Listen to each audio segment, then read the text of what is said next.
Hello guys, welcome to our YouTube channel, and today we are going to learn how to sign out from our YouTube Music app.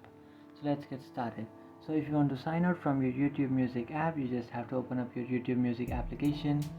After opening up your YouTube Music application, just tap on the profile icon, which is on the top right corner of your screen. After tapping on your profile icon, tap on manage your account option. After tapping on manage your account, now you can tap on your email address, which is on the top. After tapping on your email address, just tap on manage account on this device. After tapping on your email address, now you can tap on manage account on this device option.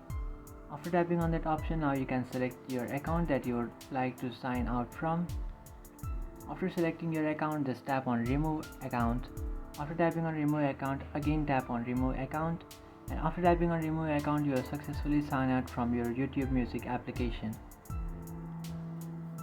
So since the YouTube Music application uses your Google account, in order to sign out, you have to log out from your Google account in order to sign out from your YouTube Music application. So that's how it is done, and this is how to sign out music.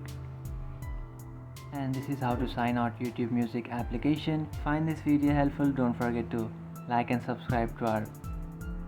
So that's it guys. If you find this video helpful, don't forget to like and subscribe to our channel. If you have any doubts, feel free to comment below. Thanks for watching.